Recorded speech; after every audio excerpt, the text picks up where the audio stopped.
Right, should be streaming on YouTube as well now. I'm trying to get the video working for you guys. I know last night it was a bit chaotic, but should be streaming. Yeah, going out on YouTube as well. If you're watching an archive version, if this isn't live, then you might want to fast forward by 8 minutes to the top of the show. And yeah. And give us a shout. Give us a shout. Want to hear what you got to say, people. gov.ly/rant.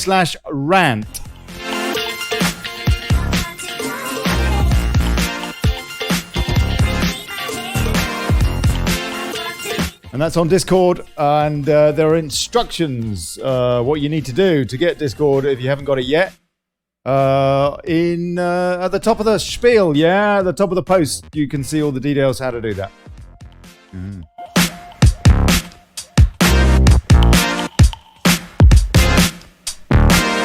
Wow, lots of people on Facebook. Hello, whoa, blimey. Oh, yeah. Oh, hold on. What's on there?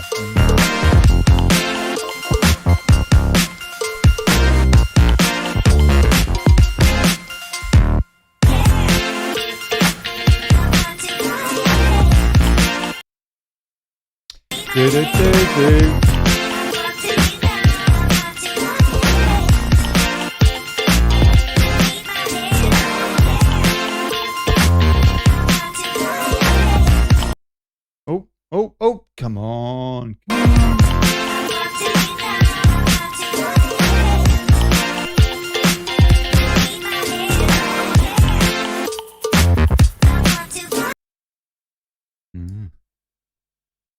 Blimey.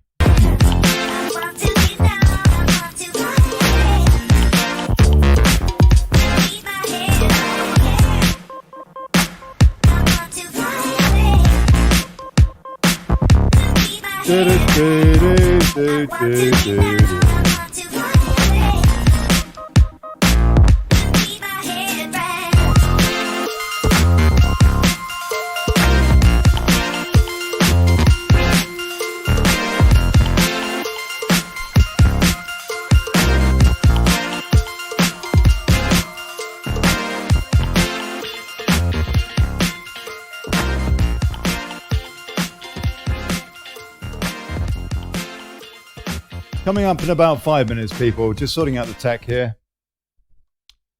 Yeah, gov.ly/rant.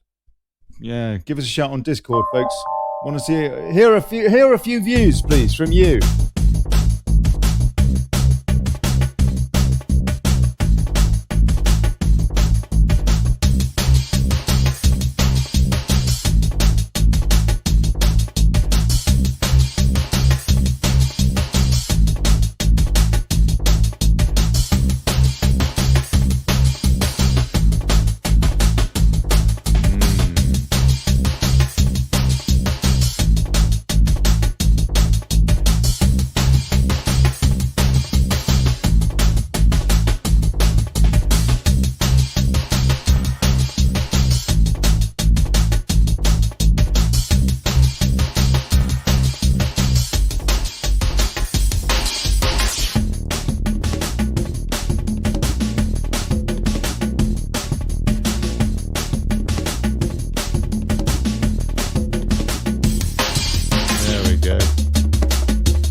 Blimey, I don't know about you, I can't take that, that's awful.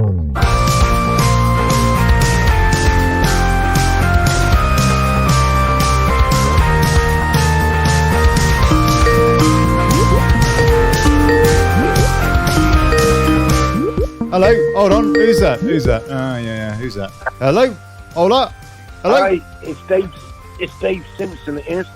Hey Dave, hello mate, how you doing? We're streaming, yeah? So you're on the air. What would you like to say? Oh, I'm on air now? You are, mate, yeah. I'm already live, but I'm not actually started the show yet. Starting in a few minutes' time. Do you want to give us a shout back in about 5 minutes? Or you can just wait if you like. I'll just hold on to your call.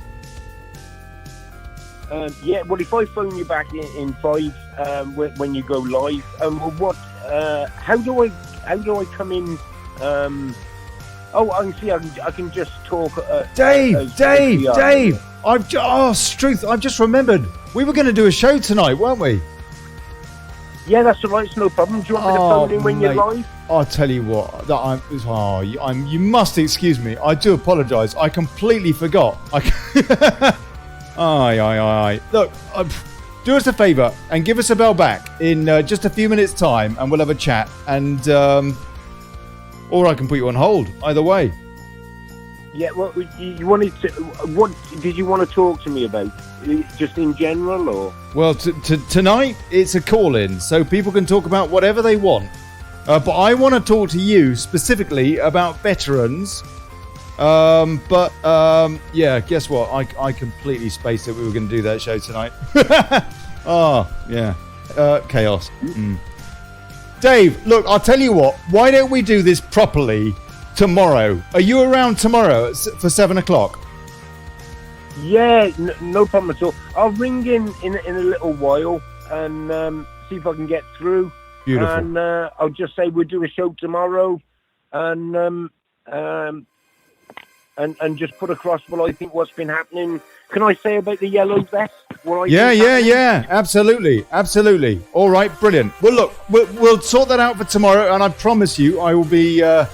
I tell you, what a chaos. Yeah. I will be more organised tomorrow, and we'll talk before the show properly, and we'll sort it out so that we can have a proper show tomorrow. Is that all right? No problem at all. All right, then I'll speak to you in a bit. God bless you, Dave. God bless you, mate. And call in a sec as well. Let's have a chat tonight. I'm going to basically be talking about Burko and all the ruddy chaos going on in the Commons. Oh, just crazy. Yeah. All right, then I'll speak to you soon. Lovely. All right, mate. Splendid. Talk to you in a sec. Aye. There's nothing like a bit of chaos, is there? 2 minutes, people. 2 minutes.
Right, oh blimey. Let's just start this thing. Hey folks.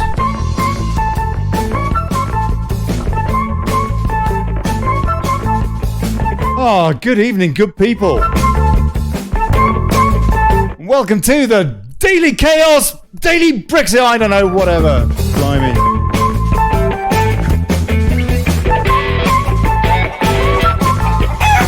Of holding democracy to account, fighting for self-determination and exposing plutocracy and John Bloody Burko!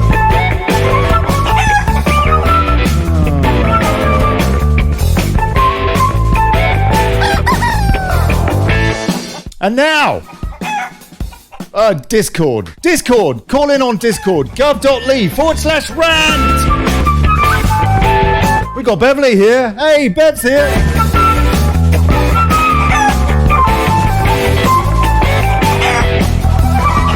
I don't know. I just wanted to do a show where I wanted to read more of your comments and find out what people are thinking.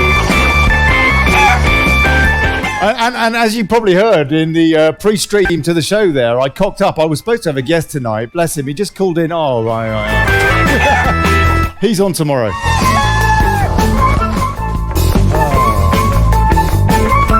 Taking your calls on Discord, gov.ly/rant.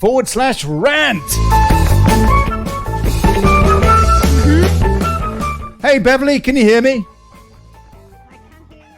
Oh, Bev, your audio's low, but I'll sort that out. Oh.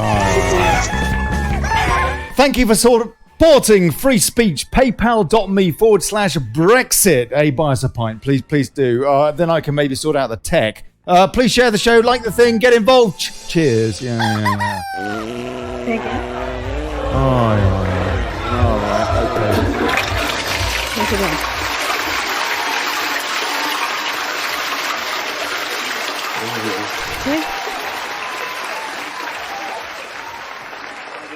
Right, okay. Well, without further ado, we got our first call here. Beverly Taylor King. Good evening, my dear. How are you? I'm very well, Ollie. How are you? Yeah, not bad. Bit frazzled. Just another crazy day in the world of panto politics. Exactly. Aye. I'm going to go... Go on. Each and every one of them should lose their job at the next election. Oh, it's an absolute joke, isn't it? It is a joke. What I'm going to do is I'm going to go through a few stories just to give people a gist of what's gone on today.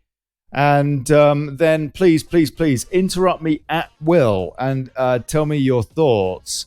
I was looking through Fake Stream before the show and their coverage of what happened in the Commons. And amazingly, the not so independent, the Saudi-owned or part Saudi-owned independent, in inverted commas, actually has as good a story as any.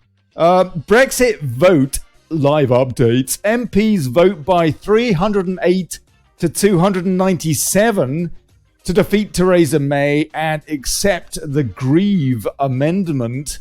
And angry Brexiteers have attacked John Bercow, the Speaker, who's supposed to be impartial, for allowing MPs to vote on a controversial bid that forces Theresa May to produce a Plan B within 3 days if her Brexit deal is rejected. The cross-party Grieve Amendment, Dominic Grieve, MP for Beaconsfield, whose constituents voted for Brexit, by the way, passed by 308 votes to 297, and it demands his amendment that the government outline its next steps within 3 days if Mrs May's deal is defeated, which is widely expected next Tuesday night, after 5 days of debate, which starts tomorrow, rather than the 21 days plus 7 sitting days, which is permitted under parliamentary statute or whatever.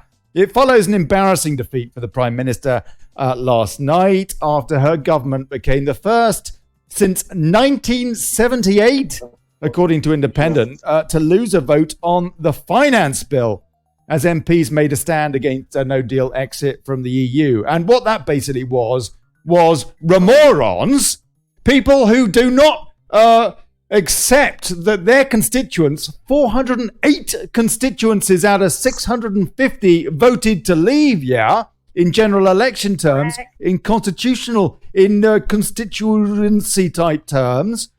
Nonetheless, they are going against that and they're saying, no, we want to do everything we can to prevent a no deal, which if you read that pamphlet, it said basically no deal, didn't it? That's what it amounted to.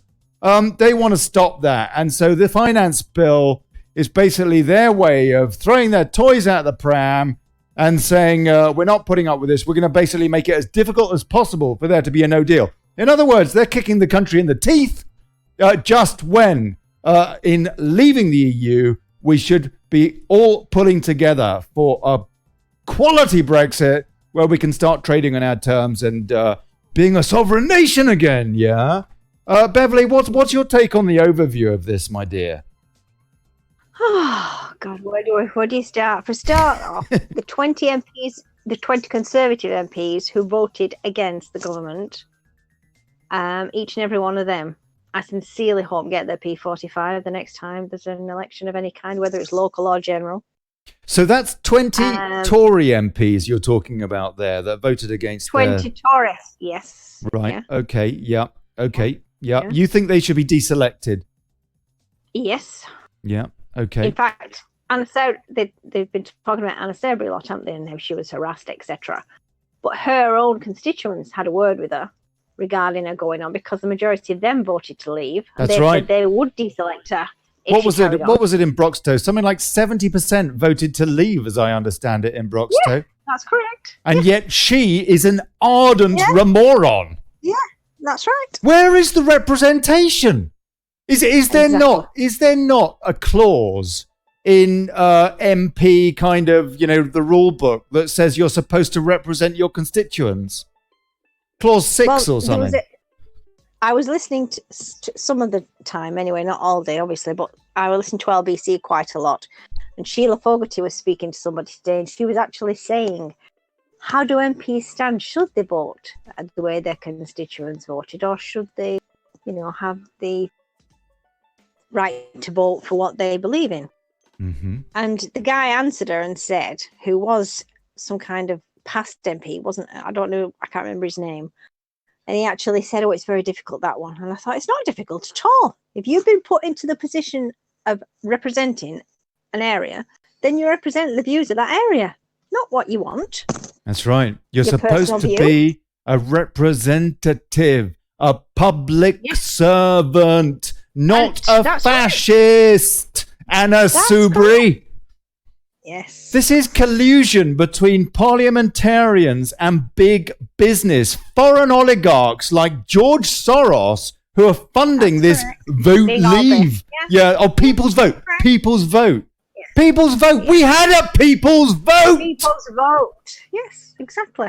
And whenever I don't know whether you ever listen to it, Ollie, but with LBC, when James O'Brien is on. Oh, no. Oh, James O'Brien, please, don't get me started. If he speaks to someone who is on his side, he lets them speak. But as soon as it's somebody who doesn't agree with he doesn't like him that, or is against, the Remainers, he talks over them, interrupts them, and he's very, very rude to them. I've got a clip, actually, of James O'Brien just earlier on his show talking about Brexit.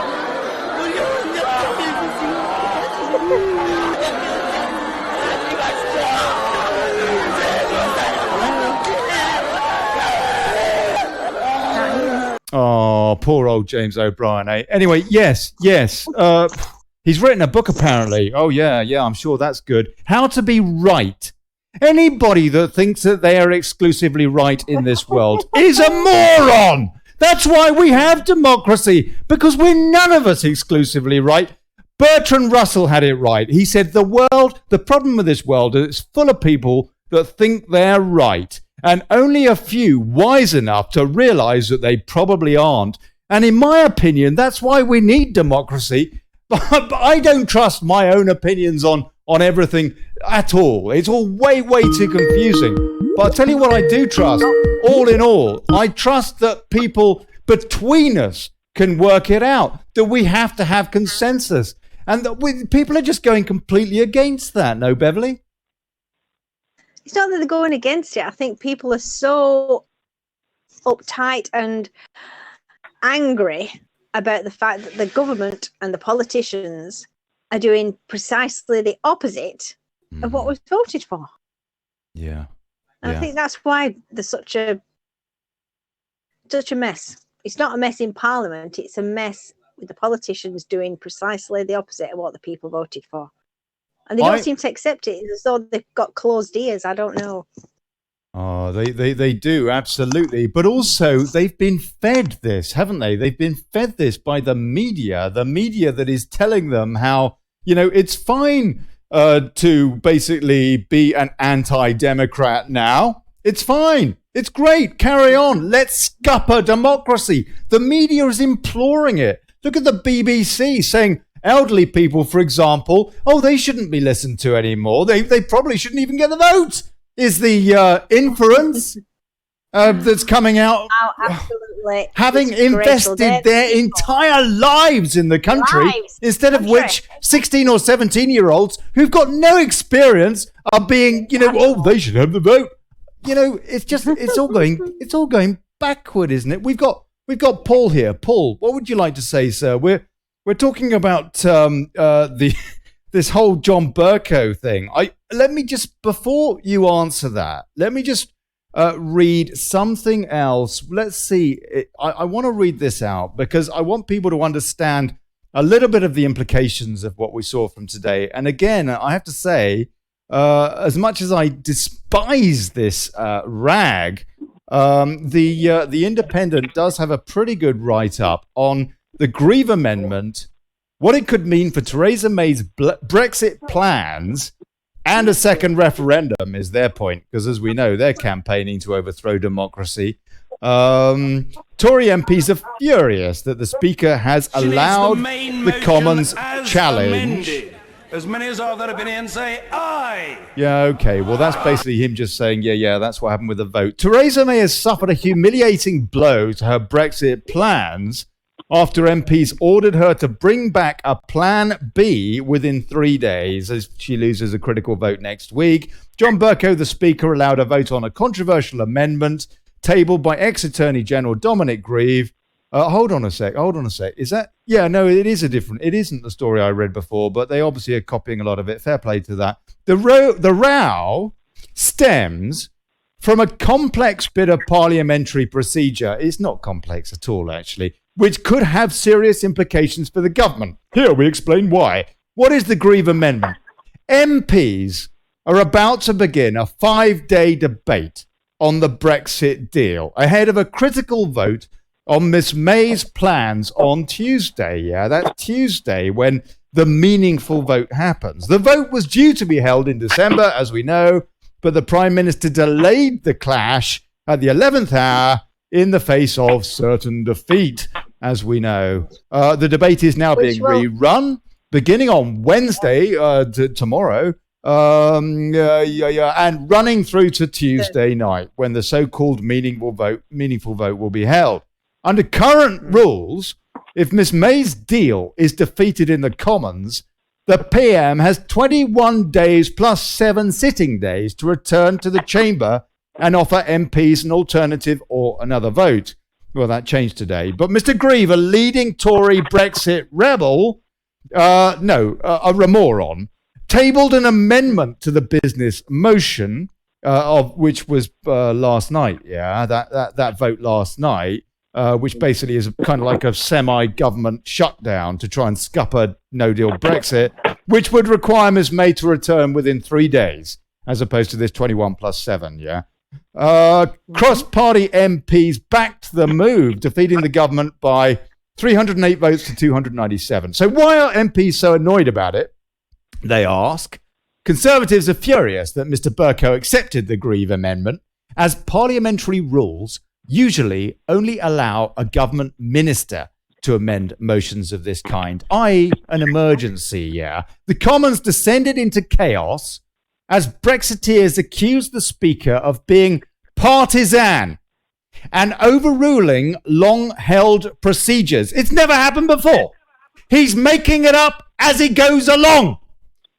Labour MPs cheered and spoke in support of Mr Bercow. Well, of course they do. They're practically all Blairites and they're practically all EU fanboys and girls. It ties into long-running anger amongst some Tory MPs who say Mr Bercow is too friendly towards Labour and pro-EU groups, as the Speaker is supposed to be impartial. Well, yes. So what does it mean? I'm just going to finish this because I want folks to understand this. What does it mean for May's deal, stroke vote, next week? Mr Bercow, the Speaker bloke, made it clear that the motion does not carry legal force, but it does significantly increase the pressure on Ms May to speed up the Brexit process. The Prime Minister is still expected to lose the vote next week, as she does not appear to have won fresh concessions from Brussels over the Christmas break that would convince her mutinous MPs to support the deal. If she loses, the Grieve amendment means she has 3 working days to return to the Commons with new plans, limiting the amount of time she has to go back to the EU. Now, okay, this is really the key coming up. Does it increase the likelihood of a general election or a second referendum? The defeat is a fresh humiliation for Ms May and a clear sign of her weak grip on her party and the Commons, but she's endured defeats that would have toppled other prime ministers. So this is not enough to end her premiership. And I think that's a fair comment, really. The key outcome from the Grieve Amendment is that MPs will be allowed to put forward their own ideas, such as a Norway-style deal or even a second referendum. And it basically gives them oxygen. That's really the takeout from what we saw today. It gives these remorons more oxygen. She was, you could argue, possibly running down the clock. I don't know. I have no trust for that woman whatsoever. In my opinion, she's thoroughly duplicitous. However, anyway, I've spieled off. Beverly, please. I also think that if she loses the vote next week, she may, because she's now got this thing that she's only got 3 days to bring something else back. I don't know for definite, but in my mind, she'll be thinking, I can't win it, so I might as well give it to somebody else. So I don't think it would be so much a general election, but I think possibly she'll say she's going to resign and that another Conservative will have to take over the leadership. It kind of depends who she's working for, doesn't it? I mean, she has actually said in the Commons 75 times, according to an MP today, that we would be leaving the EU on the 29th of March, irrespective.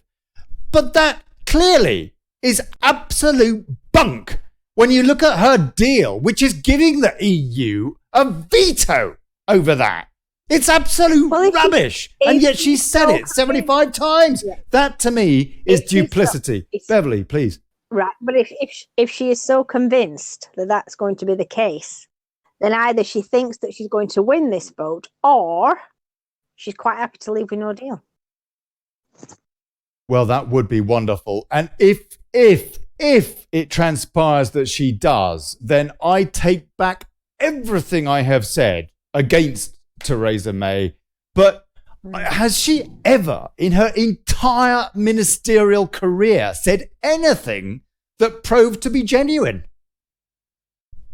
No, probably not. Theresa Sharia May, yeah. I mean, frankly, she, as Home Secretary, she didn't exactly do this country much good, did she? We've got Sharia courts all over the place, overturning British law.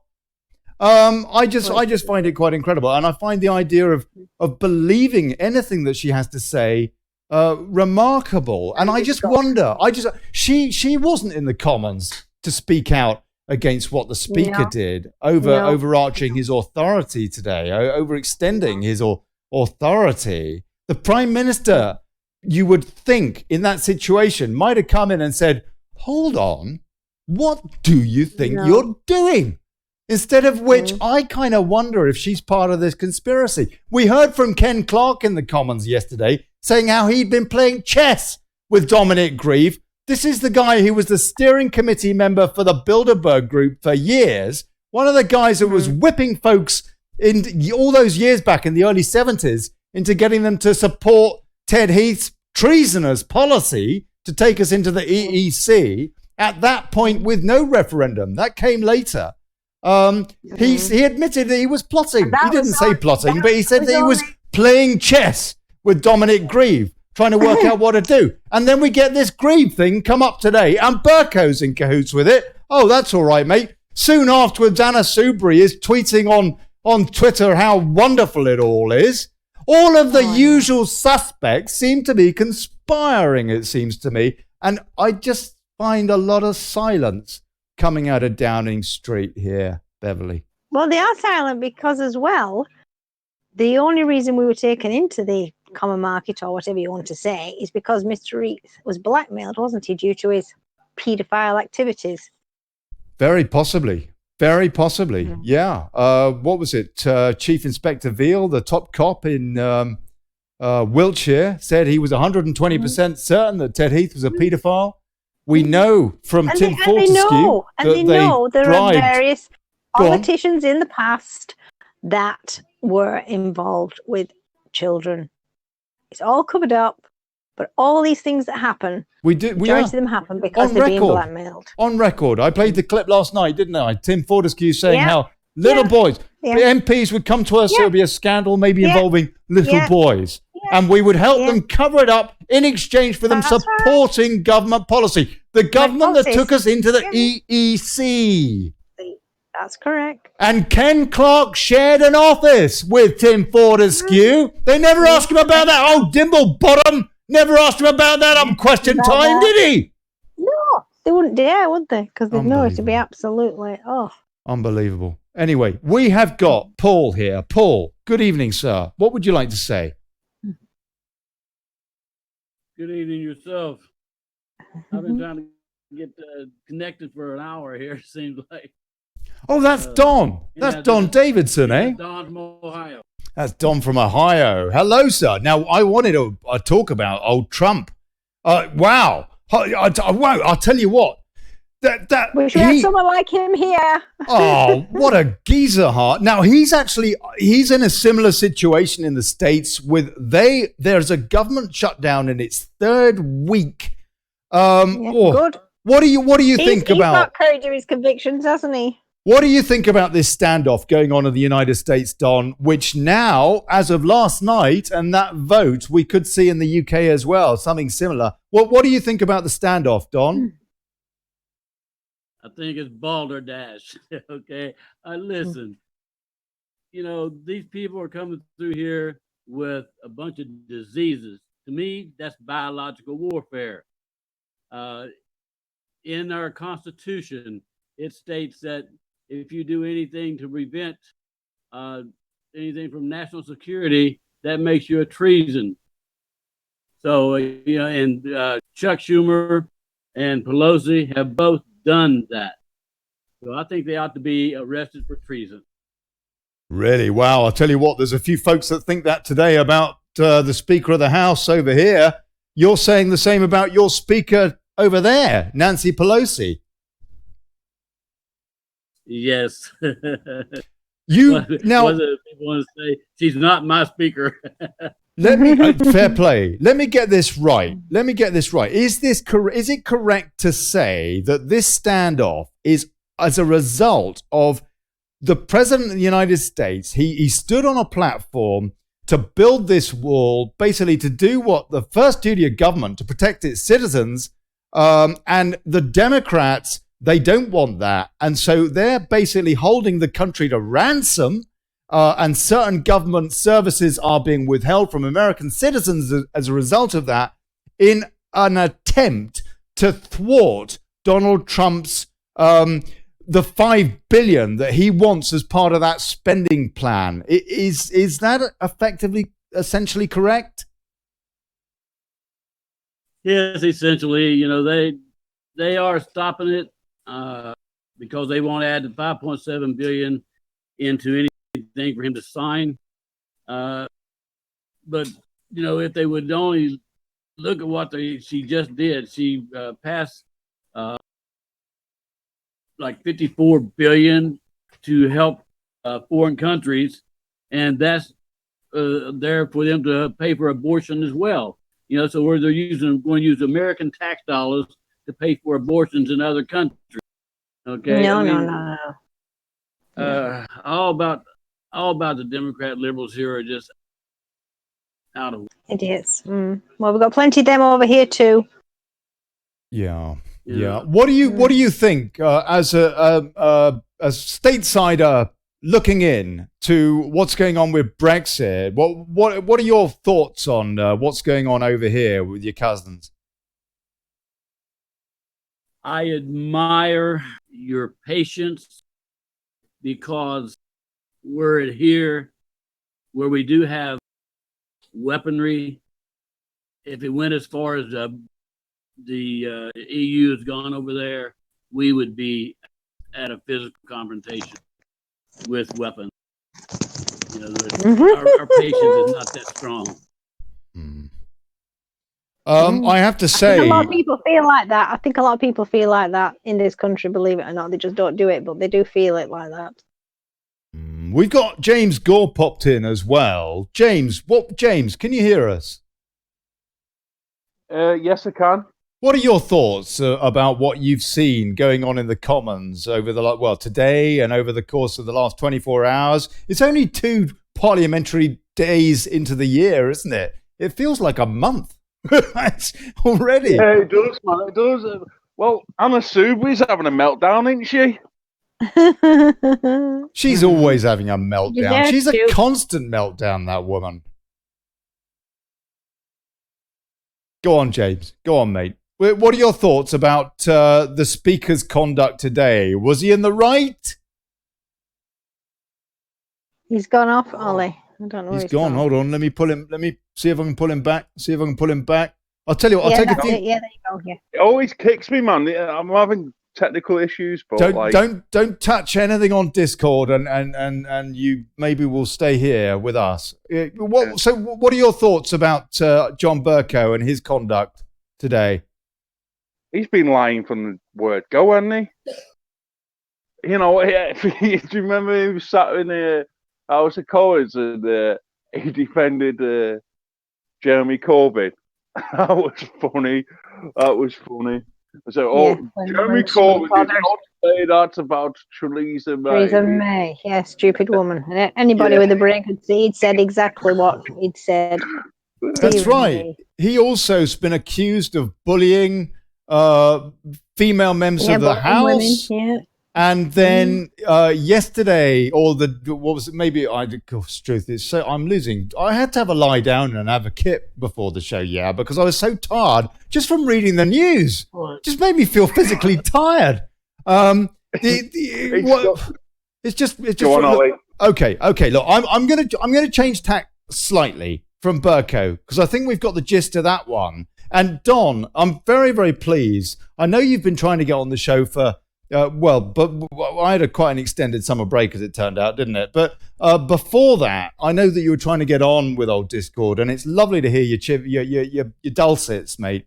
And I want to ask you what you think of this, because to me, possibly the biggest Brexit story of the year so far, although Bercow did trump it today, I have to say, but a massive story, a huge story come out of the States. Care of the Donald, and that is this. Trump administration downgrades EU mission to US. The Trump administration has downgraded the diplomatic status of the European Union's delegation to the United States. An EU official has confirmed to DW.com. The demotion happened at the end of last year without notice. He didn't even tell them. It's so funny. The announced move. I hope you can see this. Oh, you can't actually see it on your screen, can you? Because I've got me.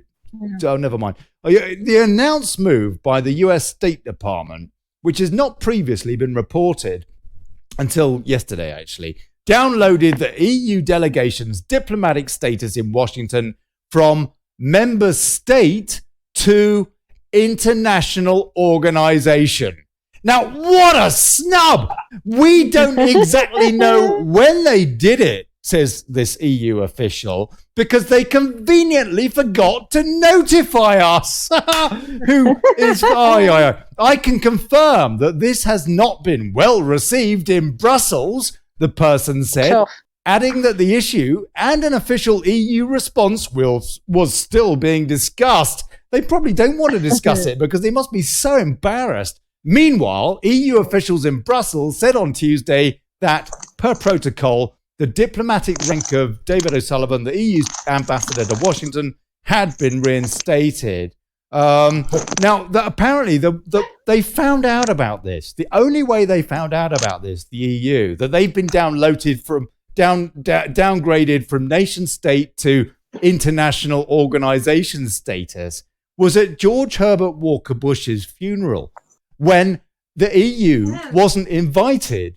All the others were invited. All the nation state, some representative from him and that and the other were invited to pay their last respects to that tosser that thank goodness they put in the ground, frankly. Don, I'll get your comments on this in a minute, sir. You can, but they weren't invited. The EU wasn't invited to this kind of like statey type funeral, and instead of which they were invited to a memorial service for George Herbert Walker Bush, and then all of the nation states were allowed to say something, a few words or what have you, and then the international organizations were allowed to say something.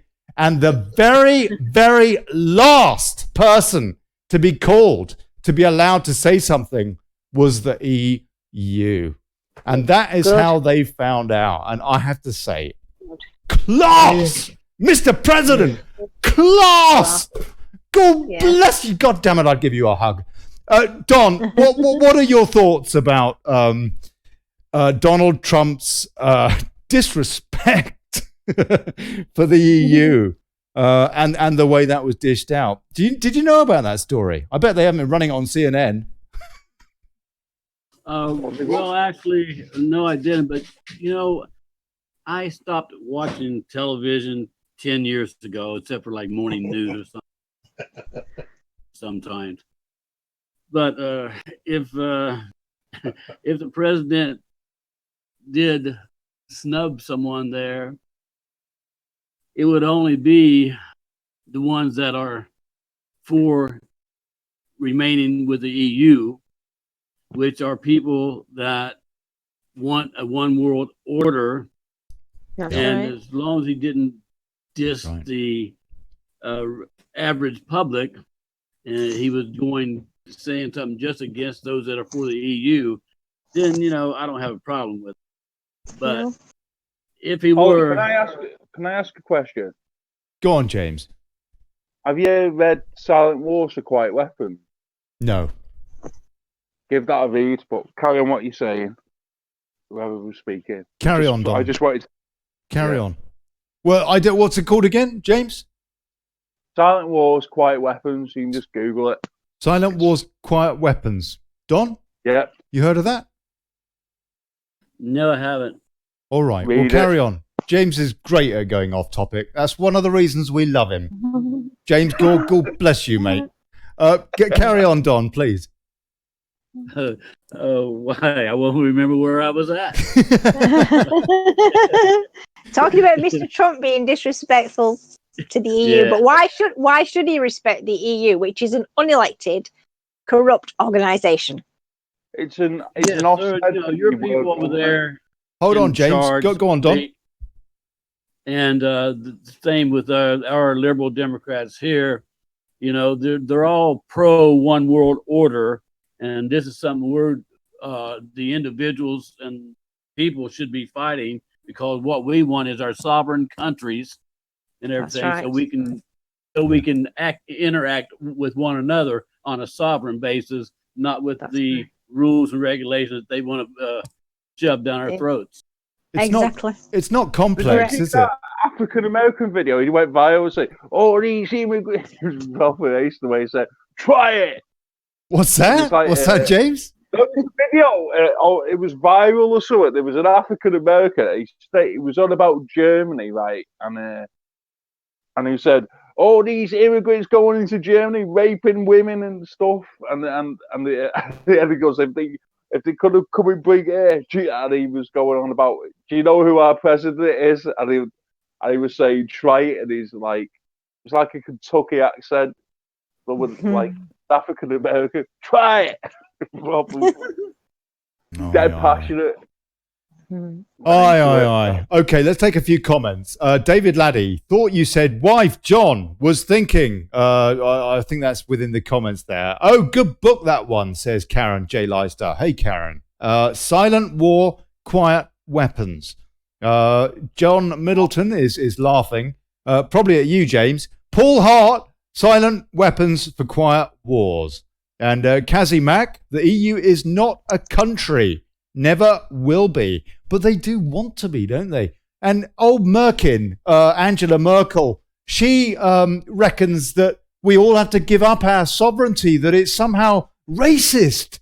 And we have to get rid of the borders now. She's been making speeches about that. Have you seen that on the BBC? I haven't seen that on the BBC. Has anybody seen that on the BBC? She is making speeches to that effect. Did you see Juncker's speech on Facebook? It was going all around Christmas. We must give up. You must give up national sovereignty. I was just looking at it. Well, is that Macroni? Is that Merkin or Merkin's Macroni? Because they're both saying it. Yeah. And Juncker,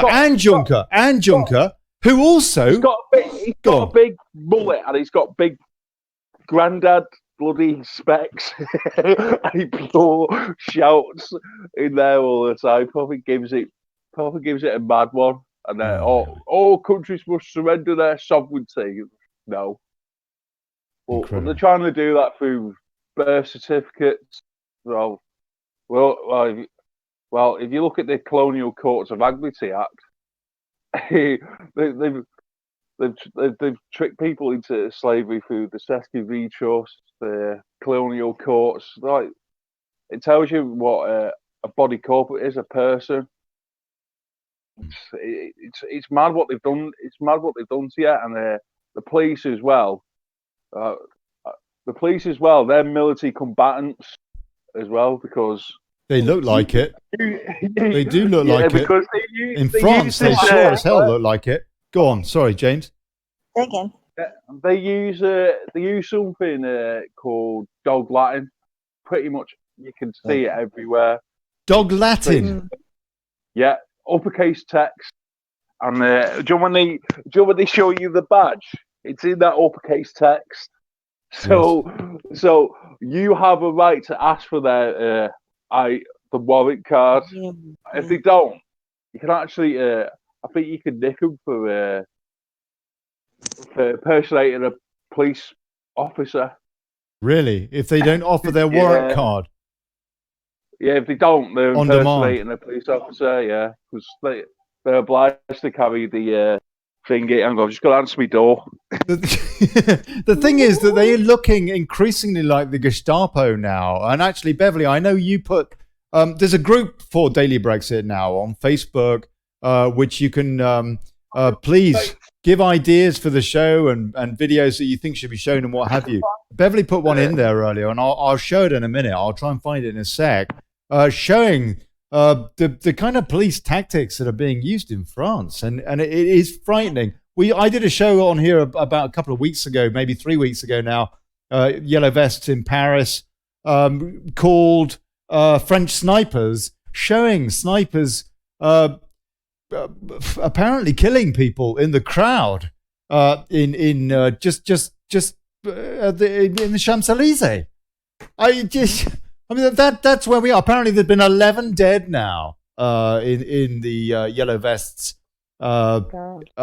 confrontations. Anyway, Beverly, I know that you put that in the Daily Brexit group. If you want to go to that group and join it, please do. It's gov.ly/DB group. And I'll write that in as a comment as well. I'll take a few comments. Amanda Thompson says they've changed the oath of allegiance. I'm guessing that she's referring to the police oath there. I'm not sure. And Kazi Mac says, I struggle to buy that it's forever. We are great British people. And Yvonne Taylor, people is both singular and plural. What do we need? Why do we need person? Yeah, it's kind of legalese, isn't it? Kazi Mac, I don't think I can call in. I've no headset. Well, you can always try, Kazi. You can try. And we've got Predator Jeff here as well. Predator Jeff, can you hear us? Evening, Ollie. Hello, mate. How are you? Long time no speak. It's been a while, hasn't it? How you all doing? All right? Happy New Year. Man. Same to you, Jeff. Right, but what did you want to say, Jeff? Yeah. And well, yeah, all this Brexit stuff and everything, it's same old, isn't it? It's all par for the course. What I reckon is we've given them our instructions. We've given them our instructions via a referendum. They're the public servants, and they've just got to carry out the will of the people now. So, although we may not trust them, we have to place our trust in them. Be calm, collected, eat a plate of cheesy chips, have a can of beer, and relax and sit back and watch the show. And if they don't fulfil the wishes of the people, then you get the ropes out and hang them. Hang them I.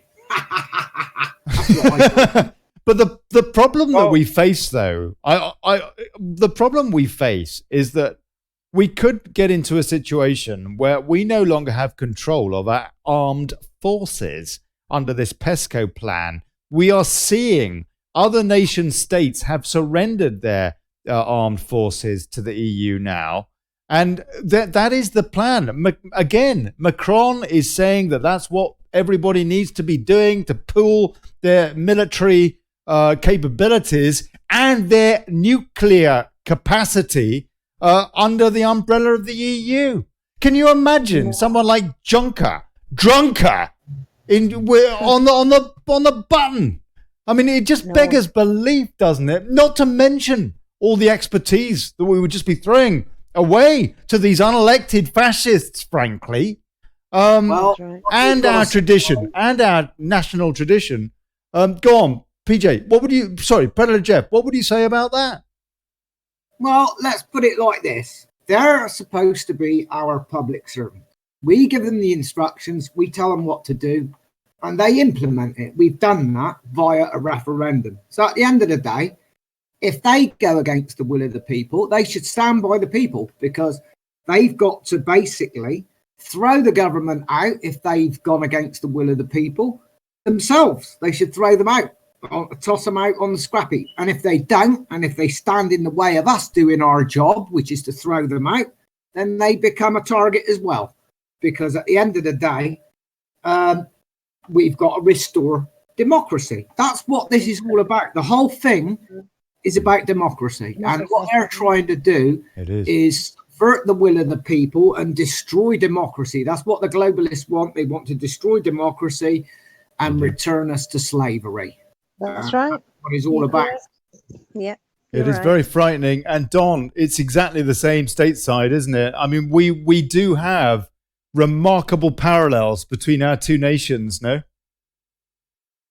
Yes, we do. Like I said, the greatest difference we have is most of us have weapons and you guys are allowed them. That's right. But, I don't know what the situation is there in regards to being able to have like sort of a vigilante type thing. Mm-hmm. Now, I know this is going to probably upset a couple people, but if one of those rapists were taken and the way that they take us infidels and chop off our head in the public and so forth, if we would get one of those rapists and castrate them in public, we might start getting a little bit of respect. I tell you, we have just got such a crime epidemic off the back of uncontrolled migration. I think, generally speaking, people are okay with migration, but where it is uncontrolled, where you're just bringing in unscreened migrants, it just doesn't make any sense whatsoever. And this is precisely what the president said in an emergency address that he gave to the United States last night about 4:00 in the morning, which, dullard that I was watching. He was saying it's just absolutely berserk just to have this cavalcade coming in, given that we have got a crime epidemic proven off the back of the migration crisis that we've already got.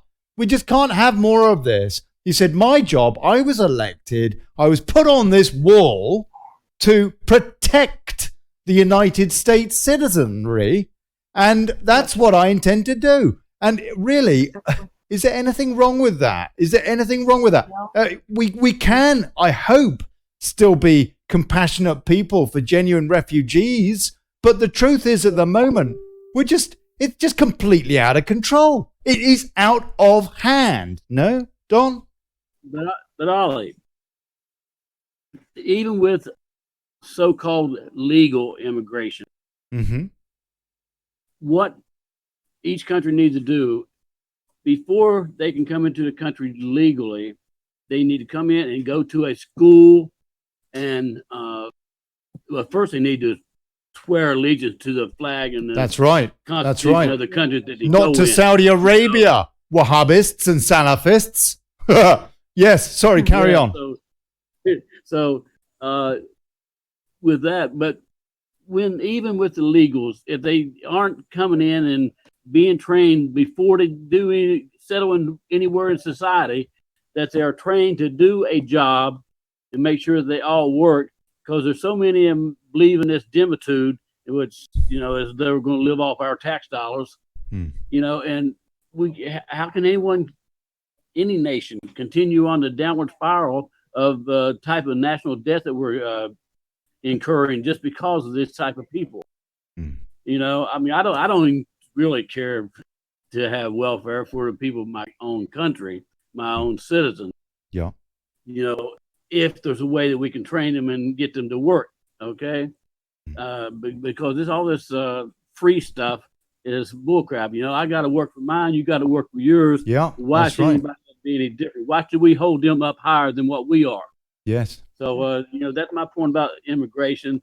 They have to swear allegiance to the country they're going to, and if they have a religious background, such as an Allah type thing, they need to denounce that, because you cannot follow Allah and the Quran and live in any other country in the world, because theirs will not coincide with the constitution of the country they're going into. I do think that people have to accept. I'm a migrant. I live in Spain, yeah? And I understand, I know from my own experience, from what I am, that my cultural loyalty lies with the British, not with the Spanish. As much as I love the Spanish people, yeah, my cultural identity is British. That's my thought set. That's how I was brought up. And it is the same with all migrants. Their ultimate loyalty is with their cultural roots. That's what we are as human beings. And I just think that people have to understand that that is normal, and that it can be very, very incendiary when you mix people in a society which is entirely different in terms of religious beliefs. If you're going to have true integration, then we really, really have to plan very, very carefully for it.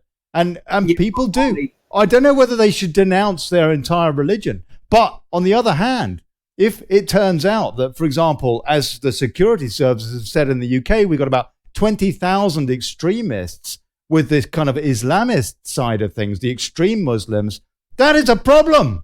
That is a problem. And it has to be addressed, as opposed to us just being politically correct about it. Don, I think you take a harder line than me, but go on. I probably do, okay? But look at it realistically. If they are not able to swear allegiance to the country that they are living in, then they shouldn't be there. Okay? If you're going to live in a country, you ought to uphold that country's principles and everything. So, I just can't see. That's not always. That isn't always possible, though, is it? It's a complicated. Let me give you an example. I fell in love. I fell in love with somebody, and I am now in her country. She was in my country for a while, and now I'm in hers. And so I would swear allegiance to her, but I would be lying if I swore allegiance to her country.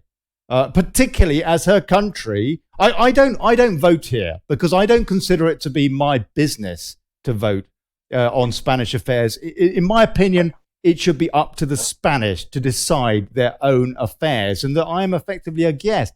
But then again, that is a complication, isn't it? When you fall in love with somebody or when you've had children together, that makes it even more complicated still. It's very difficult to just look at things in black and white terms, Don, no? Ollie, Okay, can I say something? Ollie, Hold on, look at what one you sec, just- Predator Jeff. I'll get your opinion in a sec. Don. Okay, your particular position. Okay, you're living in Spain, but you are not voting to try to change anything there. No, I wouldn't do that. You're I think- upholding their constitution simply by not trying to change anything with your vote or to get anybody else to vote. I think that would be different than what- morally wrong for me to do that, personally. And that's why I don't do that. I retain my voting status in the UK. I vote in the UK. Ollie, But- go on. I don't know how Predator- you do that living in one country, but like I said, I can accept the fact that immigrant living in another country, working there and paying their own way, as long as they don't try to change the way that system is. You can't go out and vote against a communist person just because you want to change the system that is there. Also, Don, We've had a great system for a Let me- long time. We've had a great Go on. system, but they keep adding amendment after amendment after amendment, changing this and changing that, taking this little tiny step to take away one freedom at a time till our freedoms are disappearing. And if freedom ain't worth dying for, slavery is not worth living for. Okay, so let's okay, let me man put up and go let me take our countries back. let me put another point to you as well, and I want to get your response, and then I know Predator Jeff wants to say something, and that is this: that these people is the problem with migrants being brought in, or is the problem with people like Jean-Claude Juncker, who openly now are saying how much they admire the Count Coudenhove Kalergi, as was, and his plans to mix up and homogenize Europe with alien cultures, and basically to destroy our beautiful, ancient European cultures. He has avowed himself to this doctrine. My question here is, this is complicated, is it not, by policymakers who have been politicizing migration, for example, so that they could get more votes into their country. Right. That seems to be the case with, for example, the Blairites. It seems to be the case with the Democrats in the United States as well. It's not just a problem with the migrants as such, is it? It's the fact that people are being misled by plutocrats, really. People that are trying to reshape our world for personal gain. Don. That's right. Right. Really, when it comes to immigrants, stuff like that, I know a few Mexicans that come into this country, and they're great people. And, there's probably some Muslims out here that are nice too. I haven't really met any out in the because of the type of work I did. I just went to individual houses, so I didn't go out in the public that much. So I don't see too many Muslims. But the point being is, on an individual basis, I don't have anything against them. Just when they want to come in my country and change the way that we, Yeah, I our agree. culture, change our culture. I can't have that. I totally agree with that. Predator Jeff. Uh, Predator Jeff, what did you want to say? Well, Ollie, you said that you're a migrant in Spain, and you said that you wouldn't swear allegiance to Spain, but you'd abide by its laws. You'd respect its culture. I do. And I'm a guest, and I respect the host culture, and that I am a giddy, they call us, which is basically a posh foreigner. And yeah. There you Okay, go. but the point is, you'd abide by their laws. You respect their culture. You wouldn't try to change their laws No. or to put yourself in a position of power in their country, No. because you'd expect it to be run by Spanish people, wouldn't you? Yes. indigenous Spanish people, and you'd expect that you can't change their culture. You'd like if their national dress was everybody in the country wore pinstripe donkey jacket in wellies, you'd go along with it and wear the pinstripe donkey jacket in wellies just to fit in, wouldn't you? You wouldn't try to change their culture to suit yourself, would you? I'm not sure that I'd wear a pinstripe donkey jacket, but that was their culture. No. If that was their culture and everybody in the country wore that, that's their national dress. We used to have national dresses throughout countries, wouldn't we? That's part of the culture. That's the point. You accept that when you move to a country.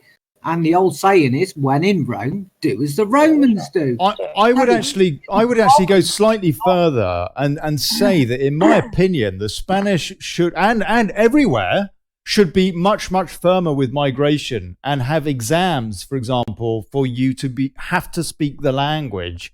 Not, for example, at home or whatever, do what you like. But if you're out in public, if you're around and about, certainly if you're preaching in a mosque, the preaching should be in a tongue that the natives understand. Otherwise, God knows what you're talking about. And we know that there is an extremist element. So the problem give him a bacon sandwich. Problem. Openly to that. There's a lot of vegans who are British as well, it has to be said. But, for example, halal is a good example, is it not? But then we have Jews with the kosher as well. It's another issue with animals, but no, there are things that are just wrong that we should not put up with, in my opinion. Anyway, carry on. Maybe I'm going slightly off. Go on. So the problem, Ollie, let's define the problem clearly. It's not migrants. Migrants are not the problem. It's multiculturalism that is the problem. Now, we like the food that they bring to the country, partial to the occasional kebab or whatever, but we don't like the way the animals are slaughtered, for example, because that's not part of our culture. That's right. So we don't mind the kebabs, but slaughter them ethically the way that the British people slaughter animals, That's right. For example. So you stun them and you make it as quick and painless as possible for them, Yes. So that's completely. part of the culture. So what you do is, all you got to do is abide by the law of the host country, and all of them they shouldn't have Sharia courts. In fact, Sharia courts are illegal in our country. So what they've done, setting up Sharia, like 1688, 89 ecclesiastical courts. Ecclesiastical courts, and ecclesiastical courts are illegal in the United Kingdom. So all that should be got rid of. And they should just abide by the law of the land. It's as simple as that. And if they don't abide by the law of the land, well, let it go back to where you come from. Simple as that. It's as simple as that. We're under something called Admiralty law. Go on, James. Admiralty law. Go on. Yeah. We're under something called Admiralty, which is in the Colonial Courts of Admiralty Act 1890, because they've changed the jurisdiction to civil courts. That's what they are. Since they're brings in the SQVs, because because it's all attached to a birth certificate, you see, and the uppercase text, the surname, doesn't belong to you. This is what John Harris was talking about, wasn't it? Yeah. People... If you go expert on all legal matters, and if you watch Romney Stewart, he's good at. He tells you, but he breaks it down properly as well, because the surname is the debtor, the Christian name is the creditor. So, and it's written in a text called American Sign Language, which is in the Chicago style of manuals, which I have. I've been reading lots of books to do with equity, torts, you name it, because I know what's going off, and all companies as well. They're all part of the SPVs and the banknote program, where they presume you to be all delinquents. Okay. Just like- Now, look, we're running out of time. I want to show a video, which Beverly sent me earlier, just to show folks that I do use the Daily Brexit group, and I'm really grateful for those of you that are posting some stuff in it. gov.ly/DB group will take you to that if you want to give me suggestions for the show and what have you. But this is where France is with all of this debate. This is what's going on there. Like I said, the police and military combatants as well, Ollie. They're just Palestine forces.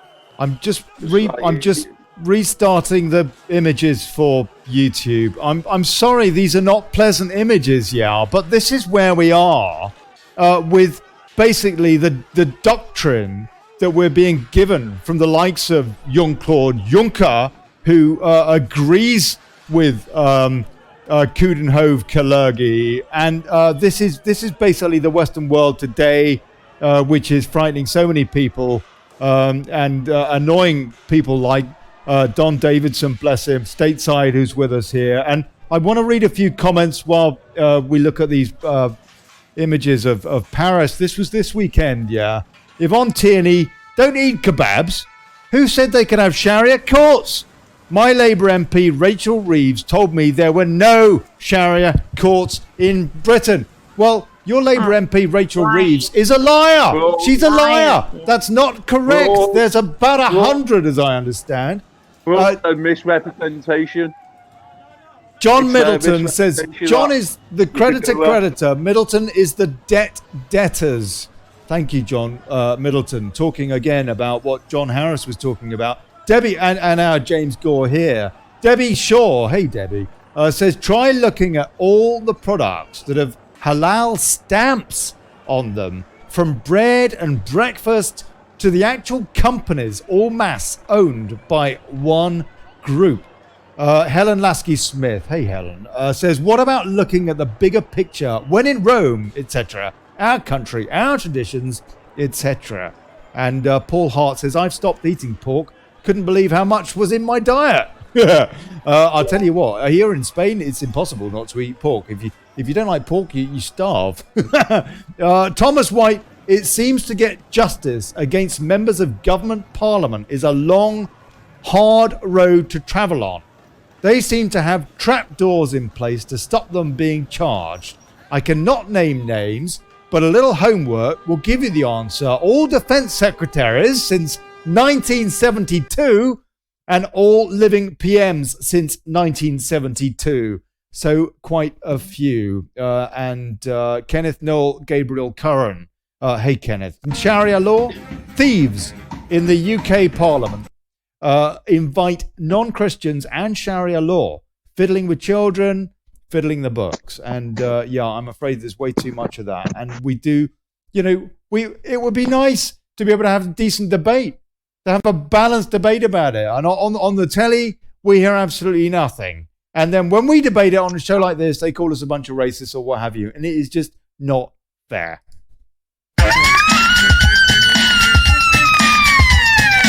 Simple answer, Ollie. One country, one culture, and it has to be the host culture. Hey, what's that? What's that, Predator Jeff?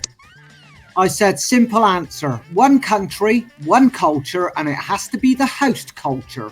Yeah. That's right. I totally agree with you, mate. I totally agree with you. Yeah. When in Rome.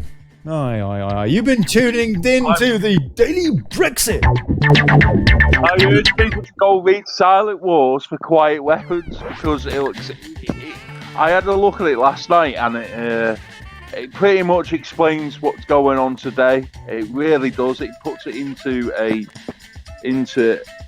context. James, what's it called again? Absolutely. What's it called again? Silent Wars for Quiet Weapons. Silent Wars for Quiet Weapons.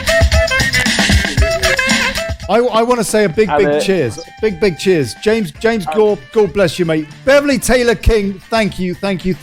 Don Davidson finally got on the show, and it's lovely to talk to you, Don, and I hope you do call in again. The Vatican pulling the string behind everything.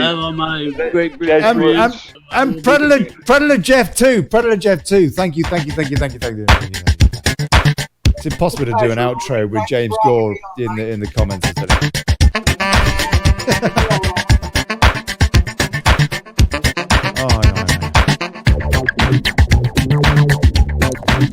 Back tomorrow with Paul, my guest, who was supposed Paul Pearson, who was supposed to be on tonight, and I just cocked up and forgot.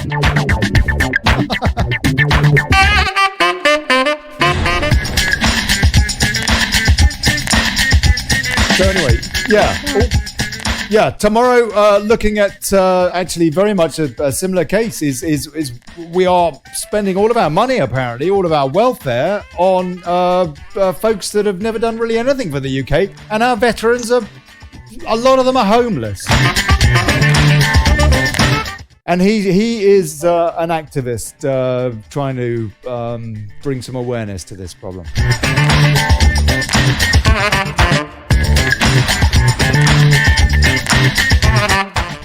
Back. This is the first week back, for Daily Brexit, 7 till 8 p.m. GMT, Monday to Friday. And here's to us and bugger plutocracy and John bloody Burko.